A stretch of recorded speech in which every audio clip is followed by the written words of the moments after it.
Guys मैं रुखसार हसन मोहम्मद अशरफ रहमतुल्लाह। आप देख रहे हैं world real reaction YouTube channel. अगर आपको हमारी वीडियो अच्छी लगे चैनल को ज़्यादा से ज़्यादा लाइक शेयर और सब्सक्राइब करते हैं। तो बड़ी चौंका देने वाली न्यूज़ है मेरे सामने। स्टडी IQ IS वाले की वीडियो है कि इजराइल हमास वार UAE स्पोर्ट्स इजराइल गुस्सा आ रहा है कि मैं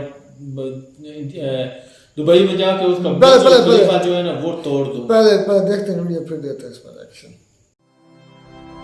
स्टडी IQ IS अब तैयारी हुई अफोर्डेबल। नमस्कार दोस्तों मिडिल ईस्ट के अंदर बहुत सारे चेंजेस आपको देखने को मिलेंगे। देखिए इजराइल का जो वॉर इस समय चल रहा है, इसमें जो एक बड़ी बात सामने निकल कर आई है जो कि अभी तक शायद नहीं होता था, सुनने को भी नहीं आया था। यूनाइटेड अरब एमिरेट्स, जी हां, यूनाइटेड अरब एमिरेट्स ने एक तरह से इजराइल का साथ यहां पर दिया। ये आप देख सकते हो, UAE calls Hamas attacks on Israel a serious and grave escalation. पहले क्या होता था, यूजुअली जब भी इजराइल या फिर पैलेस्टीन के बीच में कोई भी युद्ध होता था, हमास या इजराइल के बीच में कभी भी युद्ध होता था, तो जो मिडिल ईस्ट के अरब कंट्रीज हैं वो कभी भी इजराइल का साथ नहीं देते थे। लेकिन यहां पर पहली बार ऐसा देखने को मिल रहा है ये चेंज, तो इसके बारे में आपको बताऊंगा। और साथ ही साथ हम ये जानेंगे जो सबसे इंपॉर्टेंट चीज है कि आखिर किस वजह से जो हमास है उन्होंने अचानक से स्ट्राइक किया गया है, उसके पीछे का कारण क्या है वो भी मैं आपको बताऊंगा। काफी कुछ जानने को है, चलिए आगे बढ़ते हैं। लेकिन उससे पहले ध्यान रखिएगा, आप में से जितने भी लोग UPSC 2024 की प्रिपरेशन कर रहे हैं, आज शाम 6 बजे से हमारा 3 लाइव बैच स्टार्ट हो रहा है। दोस्तों कोई भी अगर आप बैच लेना चाहते हो अलग अलग वैलिडिटी के साथ, वेबसाइट ऐप पर हमारे जाना है या फिर कमेंट सेक्शन में इसका लिंक है, वहां पर जाइए और यूज करिए कोड अंकित लाइव। ये कोड इस्तेमाल करने से आपको मैक्सिमम डिस्काउंट मिल जाएगा और आप एनरोल करा पाओगे। और इसके अलावा अगर आप MCQs अटेम्प्ट करना चाहते हैं तो मेरे इंस्टा पेज पर जा सकते हैं, वहां पर स्टोरीज में जितने भी MCQs हैं वो आप अटेम्प्ट कर पाएंगे।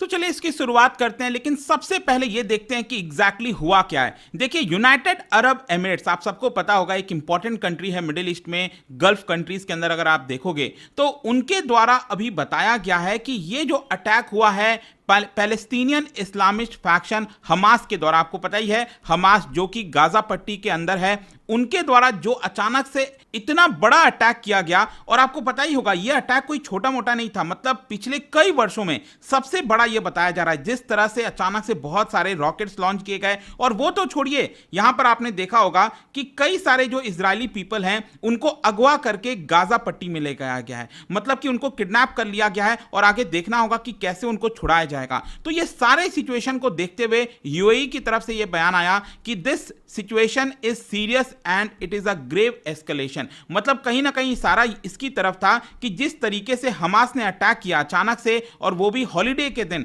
जो फेस्टिवल का दिन था इजराइल के अंदर, लोग सोचे भी नहीं होंगे कि इस तरह से अचानक से अटैक होगा, उसको कहीं ना कहीं यहां पर सीरियस तौर पर UAE के द्वारा लिया गया है। और ये स्टेटमेंट मैं बता दूं कि यूनाइटेड अरब एमिरेट्स की जो फॉरेन मिनिस्ट्री है उनकी तरफ से आया, और देखिए उन्होंने कहा है it was appalled by reports Israeli civilians were taken as hostages. मतलब जिस तरह से हॉस्टेज ले जाया गया है यहां पर इजरायली सिटीजन्स को, इसकी वजह से कहीं ना कहीं बहुत बड़ा ये शॉकिंग है। और यहां पर UAE का ये कहना है कि civilians on both sides must always have full protection under international humanitarian law. मतलब चाहे इस साइड के हो चाहे इस साइड के हो, यहां पर सभी के पास जो इंटरनेशनल लॉज के तहत यहां पर फुल प्रोटेक्शन मिलना चाहिए सिटीजन्स को। देखो क्या होता है ना, जब भी कभी वॉर होता है किसी दो फैक्शंस के बीच में या फिर दो कंट्रीज के बीच में, तो वहां पर एक रूल है यहां पर, वो ये है कि आप सिटीजन्स के साथ छेड़छाड़ नहीं करो, क्योंकि जब आप दो देशों के बीच में युद्ध कर रहे हो तो उनकी जो दोनों आर्मीज हैं वो आपस में लड़ेंगी। लेकिन जिस तरीके से सिटीजन्स को अगवा करके ले जाया गया है, इसको लेकर UAE ने काफी ज्यादा चिंता जताई है। वैसे मैं आपको बता दूं, यूनाइटेड अरब एमिरेट्स पहला देश था गल्फ कंट्री के अंदर। ये अगर आप मैप देखोगे, ये है आपका यूनाइटेड अरब एमिरेट्स, ये पहला देश था पूरे गल्फ कंट्रीज में अगर हम देखें जिसने यहां पर पहली बार 2020 में इजराइल के साथ रिलेशंस को नॉर्मलाइज किया था। मतलब कहा कि हां, हम इजराइल के साथ रिलेशंस को बढ़ाने की कोशिश करेंगे। अभी तक क्या होता था कि जितने भी मुस्लिम कंट्रीज हैं यहां पर, वो इजराइल को हमेशा रिजेक्ट कर देते थे और कहते थे कि यहां पर जब तक पैलेस्तीन नहीं बनेगा, उनको फ्री नहीं कर दिया जाता, तब तक हम यहां पर इजराइल से कोई बातचीत नहीं करेंगे। लेकिन डोनाल्ड ट्रंप के समय ये सारी चीजें, अगर आपको याद हो, स्टार्ट हुई थी और उनके यूएस के अंडर में यहां पर नॉर्मलाइजेशन जो पैक्ट है वो कई सारे कंट्रीज के साथ किया गया। जैसे पहले सऊदी अरब हो गया, उसके बाद सऊदी अरब आपको पता होगा जो रिलेशंस है उसको बढ़ाने की अब कोशिश की जा रही है। तो ये सारी चीजें काफी इंपॉर्टेंट एक तरह से दिशा देती हैं कि आखिरकार ये अटैक किया क्या होगा, क्योंकि यहां पर अब हमें यह समझना है कि हमास ने ये जो सरप्राइज अटैक किया है उसके पीछे का कारण क्या है, वो मैं अब आपको यहां पर बताता हूं। देखो अभी तो क्या है कि अटैक हुआ, इजराइल की क्या कमी रही होगी, इजराइल ने इसको भापा नहीं, इजराइल की जो इंटेलिजेंस एजेंसी है उनका ये फेलियर बताया जा रहा है, वो सारी चीजें अब आगे देखी जाएंगी। लेकिन यहां पर जो सबसे बड़ा क्वेश्चन यही आ रहा था कि आखिरकार हमास को पता था, देखो जब भी आपने देखा होगा अटैक होता है हमास की तरफ से इजराइल के ऊपर, तो इजराइल उससे 3-4 गुना बड़ा अटैक हमास के ऊपर करता है। तो हमास को यह बात तो पता होगी कि अगर वो अटैक करेगा इजराइल पे तो इजराइल चुप नहीं रहने वाला, उससे कहीं बड़ा अटैक इजराइल की तरफ से होगा, जो इस समय चल रहा है अगर आप देखोगे। तो यहां पर ये होने के बावजूद, ये जानने के बावजूद अचानक से हमास ने अटैक क्यों किया, इसका कारण हमें समझना है। तो 2-3 मेन कारण है वो मैं आपको बताऊंगा।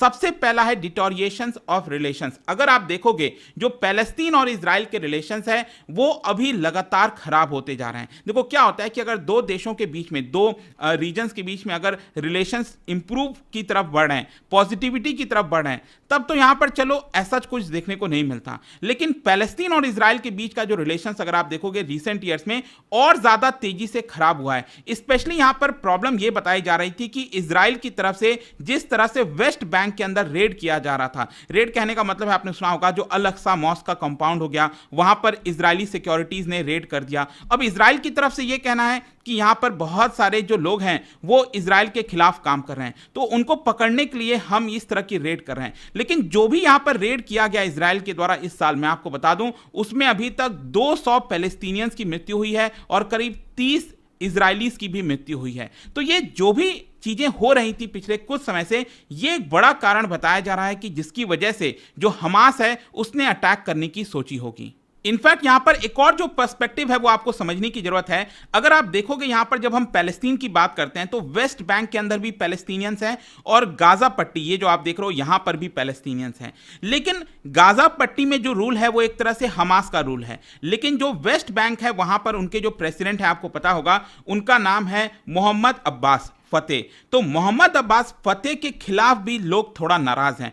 पैलेस्टीनियंस का यह मानना है कि मोहम्मद अब्बास उनके फ्रीडम के लिए काम नहीं कर पा रहे हैं, उनको जीत नहीं दिला पा रहे हैं, तो उसका फायदा कहीं ना कहीं हमास उठाने की कोशिश कर रहा है। बेसिकली हमास ये चाहता है कि पैलेस्टीनियन का इकलौता लीडर वो हमास बन जाए, वो पैलेस्टीनियंस को एक तरह से जीतना चाहता है। तो एक तरह से हमास इजराइल के ऊपर अटैक करके यह साबित करना चाहता होगा कि यहां पर जो मोहम्मद अब्बास का रूल है वो सही नहीं है पैलेस्टीनियंस के लिए, जो फ्यूचर है वो हमास के साथ है, इसीलिए सारे पैलेस्टीनियंस को हमास को सपोर्ट करना चाहिए। तो ये एक संकेत आप कह सकते हो जो कि हमास इस अटैक के माध्यम से देने की कोशिश कर रहा होगा। क्योंकि दूसरी तरफ अगर हम पैलेस्टीनियंस की बात करें, यहां पर जो मोहम्मद अब्बास का रूल है वो एक तरह से डायरेक्टली अब अटैक नहीं करते हैं, लेकिन जिस तरह से हमास अटैक करता है ना, वो डायरेक्ट अटैक आपको मोहम्मद अब्बास की तरफ से देखने को नहीं मिलेगा।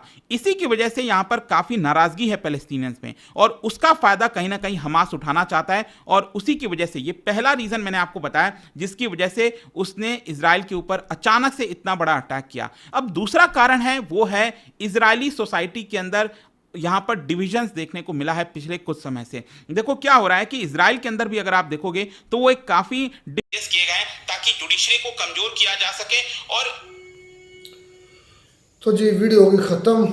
वीडियो बड़ी इंटरेस्टिंग थी। पहले तो यही चौंका देने वाली न्यूज़ थी कि यूएई ने सपोर्ट किया इजराइल को। एक किस्म का ये सपोर्ट ही है, जिस तरह पाकिस्तान ने सपोर्ट किया, पाकिस्तान के मौलाना ने सपोर्ट किया इजराइल को।